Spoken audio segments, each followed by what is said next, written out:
उनके एक युवा नेता हैं, अभी भाषण सीख रहे हैं। ऐसे करते तो वो भी ऐसे करें।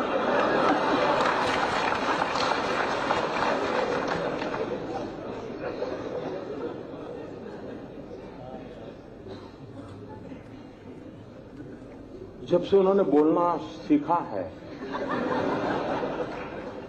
और बोलना शुरू किया है, मेरी खुशी का कोई पार नहीं है।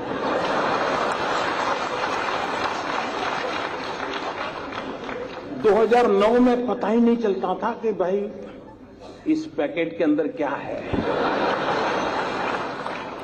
पता ही नहीं चलता था। अब पता चल रहा है कि भाई ये है, ये नहीं है। न बोलते तो बड़ा भूकंप आ जाता था और देश को इतना बड़ा भूकंप झेलना पड़ता, ये देश 10 साल तक उभर नहीं सकता था। लेकिन अच्छा हुआ कि बोलना शुरू हो गया तो पता चल रहा है भूकंप की संभावना बची नहीं, क्योंकि देश की जनता समझ गई। सवाल ये है कि प्रधानमंत्री ने भ्रष्टाचार किया या नहीं। आप मेरा जितना मजाक उड़ाना चाहते उड़ाओ, मगर आप देश के युवाओं का और मेरे सवाल का जवाब दो।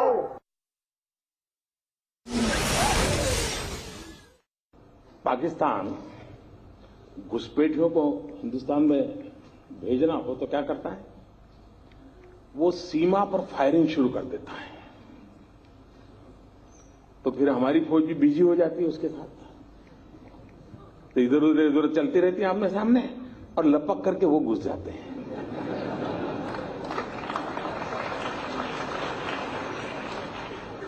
उनको कवर मिल जाता है बेईमानों। इन दिनों संसद में आपने देखा होगा, तू मैं तू मैं। तो इन लोगों को पीछे से, मुझे अब समझ आया ये होहल्ला किसकी भलाई के लिए किया जा रहा है। मोदी जी, ये आपका सर्जिकल स्ट्राइक नहीं था, ये काले धन पे सर्जिकल स्ट्राइक नहीं था, ये फायर बॉम्बिंग थी, आग की बॉम्बिंग थी हिंदुस्तान के गरीब लोगों पर, हिंदुस्तान के किसानों पर, हिंदुस्तान के मजदूरों पर, हिंदुस्तान के मिडिल क्लास पर। कुछ लोग कहते हैं कि मोदी जी ने इतना बड़ा डिसीजन ले लिया, लेकिन उनको अनुमान नहीं था।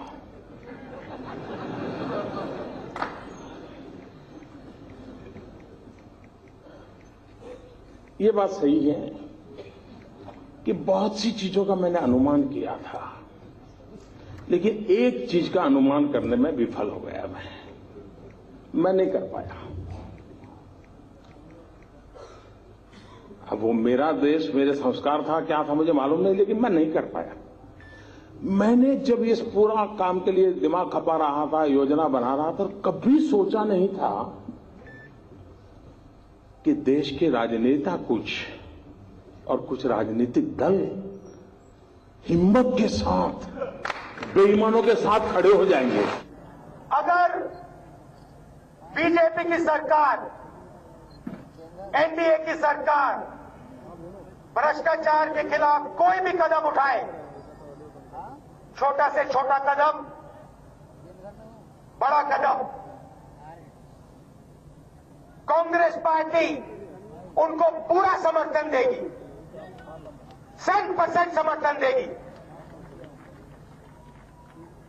मगर नोटबंदी का ये जो डिसीजन था, ये भ्रष्टाचार के खिलाफ नहीं था, ये काले धन के खिलाफ नहीं था, ये हिंदुस्तान के गरीब लोगों के खिलाफ था। गंद का ढेर वैसे भी वैसा पड़ा है, तो एक सीमा तक ही गंद महसूस होती है, लेकिन जैसे ही उसको सफाई करना उठाना शुरू कर दिया तो ऐसी गंध महसूस होती है। आजकल आप देख रहे होंगे कैसी कैसी गंध महसूस हो रही है। अजीब सी बात है, काला धन विदेशी बैंक अकाउंट में है, जमीन में है, रियल एस्टेट में है, सोने में है, मगर नरेंद्र मोदी जी का निशाना गरीबों पे है, किसानों पे है, मजदूरों पे है, मिडिल क्लास लोगों पे है, छोटे दुकानदारों पे है।